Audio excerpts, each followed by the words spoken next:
Halo anak-anak kelas 3, kita ketemu di program matematika bersama Ima.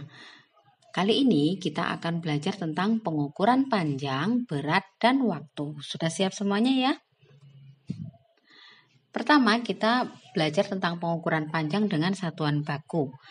Nah, anak-anak, ada beberapa jenis alat ukur panjang baku yang dapat digunakan untuk mengukur panjang suatu benda. Kita sudah pernah belajar itu di kelas 2 maupun di kelas 1. Nah, di setiap alat ukur tersebut digunakan sesuai benda yang diukur. Contohnya yang pertama adalah penggaris. Penggaris ini digunakan untuk mengukur panjang garis atau benda-benda lain yang panjangnya kurang dari 1 meter. Jadi misalnya untuk mengukur pensil, mengukur penggaris itu sendiri yang panjangnya berapa senti, misalnya mengukur panjang pita. Nah, itu kita gunakan penggaris. Selanjutnya ada alat ukur yang lain yang namanya adalah meteran pita. Anak-anak pasti tahu ini digunakan oleh para penjahit ya untuk mengukur panjang kain yang akan dijadikan pakaian. Ada lagi alat ukur yang lain namanya meteran roll kecil. Meteran roll kecil ini digunakan oleh para tukang kayu, biasanya untuk mengukur panjang kayu atau panjang ruangan ya. Berikutnya ada meteran roll besar. Meteran roll besar ini biasanya digunakan untuk mengukur panjang dan lebar tanah. Dan ini bisa untuk mengukur hingga 50 meter ya panjang tali atau pitanya ini. Nah, itu tadi alat-alat ukur yang merupakan alat ukur baku. Berikutnya kita akan belajar mengukur panjang benda menggunakan penggaris. Nah, yang pertama langkahnya adalah kita siapkan dulu alat ukurnya ya. Ini penggaris yang panjangnya 20 cm. Nah, langkahnya adalah yang pertama nanti benda yang akan kita ukur itu letakkan satu ujung benda tersebut sejajar dengan angka 0 pada penggaris. Kita ambil contoh, kita akan mengukur panjang sebuah pensil ya. Kita letakkan ujungnya sejajar dengan angka 0 pada penggaris. Nah, itu ya sudah sejajar dengan angka 0-nya. Kemudian kita perhatikan angka yang tepat sejajar dengan ujung lainnya pada benda yang kita ukur yaitu pensil ini. Nah, di bagian itu terlihat angka berapa di situ? Ya, angka 14. Nah, angka itulah yang menunjukkan panjang benda yang kita ukur yaitu pensil. Jadi, panjang pensil adalah 14 cm. Cukup mudah ya anak-anak ya. Pasti semuanya bisa mempraktekkan untuk mengukur panjang benda menggunakan penggaris. Berikutnya tentang tangga satuan panjang. Ini sudah ada dari kilometer hingga milimeter. Anak-anak belum pelajari saat ini semuanya, tapi yang harus kalian kenal adalah kilometer. Jadi ini terus ada meter, kemudian sentimeter. Ya, kalian harus kenal itu. Nah, ini ada angka 10. Nah, ini kalau ini ada panah ke atas dibagi 10. Ini panah ke bawah dikali 10. Nah, ini artinya apa?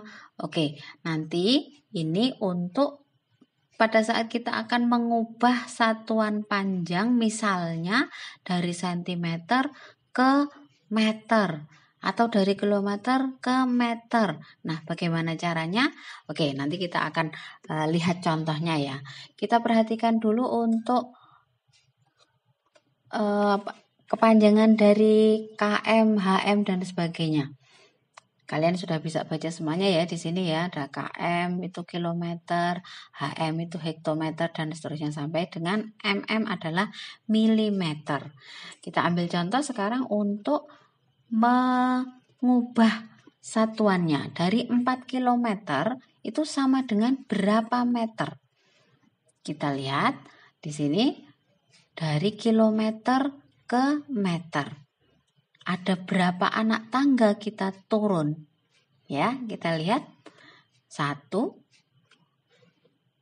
2, 3. Ya, 3 anak tangga turunnya. Setiap kali turun 1 anak tangga itu kita kalikan 10. Nah, karena ini ada 1, 2, 3. Berarti kita kalikan 10, kita kalikan 10, kalikan 10 lagi. Artinya sama dengan kali 1000. Jadi 4 km sama dengan 4 kali 1000 meter, berarti sama dengan 4000 meter. Contoh yang lain, 200 cm. Nah, kita lihat senti ke meter. Ya, dari senti ke meter. Ini berapa anak tangga ini harus naik? Kita lihat 1, 2. Nah, 2 anak tangga untuk menjadi meter.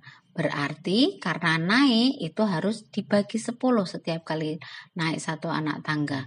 Karena naik 2 anak tangga berarti dibagi 10, kemudian dibagi 10 lagi sama dengan bagi 100. Jadi 200 cm sama dengan 200 dibagi 100 sama dengan 2 meter.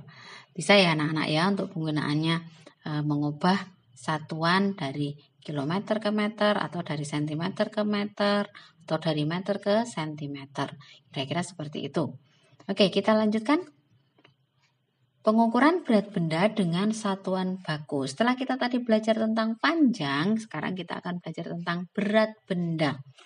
Nah, untuk berat benda, untuk menentukan berat suatu benda dengan satuan baku, dapat kita gunakan alat yang disebut timbangan. Ada berbagai jenis timbangan sesuai dengan kegunaannya masing-masing. Mari kita lihat satu-satu. Yang pertama adalah timbangan berat badan. Timbangan berat badan ini biasa digunakan untuk menimbang berat badan anak-anak hingga orang dewasa. Kalau kalian menimbang berat badan kalian, tinggal berdiri di atas timbangan tersebut ya. Nanti akan terlihat angkanya berapa kilo berat badan kalian. Kemudian alat ukur yang lain yaitu neraca. Nah, ini biasa kalian bisa lihat di penjual perhiasan atau toko emas. Ini memang gunanya untuk menimbang perhiasan. Misalnya cincin, gelang, kalung, dan sebagainya. Nah, ada lagi alat ukur yang lain, ini namanya timbangan rumah tangga. Biasa digunakan untuk keperluan rumah tangga. Jadi biasanya misalnya ibu mau membuat kue. Nah, itu diperlukan bahan-bahannya 1 kilo tepung misalnya atau 2 kilo gula dan sebagainya. Itu ditimbang menggunakan timbangan rumah tangga. Timbangan yang lain adalah timbangan bebek. Ini kalian bisa temui di pasar-pasar, biasanya terutama pasar tradisional. Ini gunanya untuk menimbang buah, menimbang sayur, telur, tepung terigu, beras juga bisa kalau misalnya tidak terlalu banyak yang ditimbang, misalnya hanya beberapa kilo. Kemudian alat ukur yang lain yaitu timbangan digital. Anak-anak bisa temui ini di swalayan atau supermarket ya. Itu untuk menimbang buah, daging ataupun sayur. Nah, itu tadi alat-alat ukur yang untuk bisa mengukur berat benda ya. Setelah tadi kita mengenal satuan berat, satuan panjang, sekarang kita mengenal satuan berat, juga ada juga tangga satuan berat. Ini dari kilogram sampai dengan miligram ya. Seperti tadi ya, ada kg sama dengan kilogram. Nah, untuk GR atau G itu sama, artinya itu gram ya. Jadi ini GR atau G itu sama, itu gram.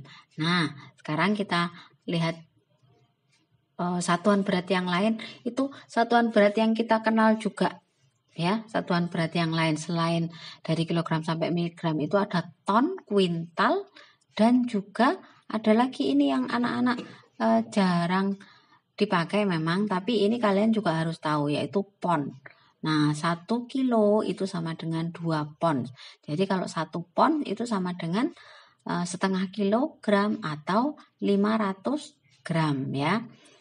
Oke, kita ambil contoh untuk mengubah satuan. Misalnya dari 7 kilogram sama dengan berapa gram. Kita lihat kalau dari kilogram ke gram turun berapa anak tangga? 1, 2, 3. Turun 3 anak tangga. Berarti kita kalikan 1000. Jadi 7 kg sama dengan 7 kali 1000 gram sama dengan 7000 gram. Nah, contoh yang lain, 5000 mg diubah menjadi desigram. Berapa ya? Coba kita lihat. Dari miligram ke desigram naiknya berapa anak tangga? 1, 2.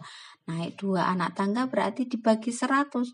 Jadi 5000 miligram sama dengan 5000 dibagi 100 sama dengan 50 desigram. Bisa ya anak-anak ya? Nanti untuk mengubah dari satuan kilogram ke gram misalnya, atau kilogram ke desigram dan sebagainya. Oke, sekarang kita belajar membaca berat benda menggunakan timbangan. Cara membacanya bagaimana? Kita lihat contoh yang pertama.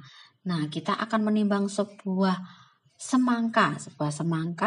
Kita lihat itu ada anak timbangan, ada 1, 2, 3. Nah, ada 3 anak timbangan di situ. Masing-masing anak timbangan beratnya adalah 1 kg. Jadi berat semangka ini adalah 3 kg. Kalau ditanya dalam bentuk ons sama dengan 30 ons. Nah, oh iya tadi belum Bu sebutkan ons itu sama dengan hektogram ya. Jadi kalau 3 kg sama dengan 30 ons atau 30 hektogram. Kita lihat contoh yang lain, kita akan menimbang berat jeruk nipis. Nah, kita lihat jeruk nipis di sini ada terlihat 1500 gram. Berarti berat jeruk nipis adalah 1500 gram, yang itu sama artinya dengan 15 ons. Ya. Itu tadi cara membaca berat benda menggunakan alat ukur berat atau timbangan. Berikutnya pengukuran waktu dengan satuan baku. Tadi sudah panjang, kemudian berat. Sekarang kita waktunya untuk belajar tentang pengukuran waktu. Sebetulnya mengulang saja ya ini anak-anak ya. Nah, alat ukur yang digunakan untuk mengukur satuan waktu adalah, contohnya satu adalah stopwatch. Nah, ini ya biasanya dipakai untuk latihan pelari. Itu pelari latihan dihitung berapa detik, berapa menit waktu yang diperlukan untuk lari, misalnya untuk jarak 100 meter dan sebagainya. Kemudian ada lagi untuk mengukur waktu, alat ukur waktu yang lain adalah jam digital. Ini sangat gampang, biasanya anak-anak memakai jam digital ya, terlihat angkanya di sini. Nanti tinggal kita lihat saja, ini membacanya cukup gampang. Kemudian alat ukur yang lain namanya adalah jam analog. Nah, berbeda dengan jam digital ini, kalau analog di sini yang terlihat adalah angka tapi ada jarum panjang maupun jarum pendek. Oke, sekarang kita membaca jam digital atau jam analog. Nah, sekarang kita ambil contoh membaca jam digital dulu. Di situ terlihat angka 9 ya, 9 titik atau titik 2 ini ya, 09.223. Jadi ini dibaca pukul 9 lebih 23 menit. Berikutnya kita belajar membaca jam analog. Nah, sudah pernah sebetulnya ya waktu di kelas 2. Kita lihat di sini ada jarum panjang menunjuk ke angka 12. Jarum pendek menunjuk ke angka 11. Jadi ini menunjukkan pukul 11.00. Nah, contoh yang lain ya. Ada jarum panjangnya menunjuk ke angka 5. Berarti lebihnya berapa? 5, 10, 15, 20, 25. Ya, lebih 25 menit. Dari jam berapa? Jam 3. Jadi pukul 3 lebih 25 menit. Contoh yang lainnya lagi, ini jarum pendek 8 lebih berapa? Kita lihat menunjuk ke angka 3. Berarti ini lebihnya ini segini 5 ya. 5, 10, 15. Jadi jam 8 lebih 15 menit atau sering dibaca jam 8 lebih 1/4. Menulisnya adalah pukul 08.15. Ya, kita lanjutkan hubungan satuan waktu. Anak-anak masih ingat adanya jam, menit, dan detik ya. 1 jam sama dengan 60 menit sama dengan 3.600 detik. Nah, 1 menit sama dengan 60 detik. Kita coba untuk mengubah yang pertama contohnya 2 jam itu berapa menit? Nah, berarti 2 jam itu 2 kali 60 menit. Sama dengan 120 menit. Contoh yang lain, 1 jam ditambah 25 menit itu sama dengan berapa menit? 1 jamnya kita ubah dulu ke satuan menit dulu. Jadi 1 jam sama dengan 60 menit tambah 25 menit itu sama dengan 85 menit. Satu contoh lagi, 75 menit kurang 1 jam. Kembali yang 1 jam kita ubah ke satuan menit juga, jadi 75 menit kurang 1 jam sama dengan 75 menit kurang 60 menit sama dengan 15 menit. Bisa ya anak-anak ya, untuk mengubah dari jam ke menit. Masuk nanti juga kalau misalnya dari menit ke detik misalnya. Oke, selanjutnya kita akan belajar untuk menentukan lama suatu kegiatan. Kita ambil contoh yang pertama, Ibu mulai masak pada pukul 8 lebih 30 menit. Kemudian selesainya pukul 9 lebih 5 menit. Nah, berapa lama Ibu memasak? Kita akan menghitungnya dengan cara yang pertama kita lihat dulu jamnya ini jam 8 lebih 30 menit mulai masaknya. Selesainya jam 9 lebih 5 menit. Kita buat garis dulu, kemudian kita buat mulainya kan 8.30 tadi. Nah, kalau mulainya 8.30 kemudian selesainya jam 9 lebih 5 menit. Dari jam 8.30 sampai dengan jam 9 itu berarti waktunya berapa lama? Ya, 30 menit. Nah, lebih mudah ya kita menghitungnya seperti itu. Kemudian dari jam 9 sampai 9 lebih 5 menit berarti 5 menit. Jadi kalau di total berapa lama Ibu memasak? Nah, jadi lamanya adalah 30 ditambah 5 menit sama dengan 35 menit. Contoh yang lain, Nina membuat puding selama 1 jam 20 menit sampai beku. Nah, mulai buatnya itu jam 9 lebih 10. Jam berapa selesainya atau pukul berapa Nina selesai membuat pudingnya? Kita buat seperti tadi ya. Ini kita buat garis, kemudian mulainya 9 lebih 10. Nah, selesainya pukul berapa? Itu yang kita cari. Jadi belum tertulis dulu di situ. Nah, kita lihat dari 9 lebih 10 menit, kemudian di situ ada kata di soalnya 1 jam. Berarti 1 jam kemudian adalah jam 10 lebih 10. Tambah lagi 20 menit. Berarti jam berapa? Berarti 10 lebih 10 menit tambah 20 menit.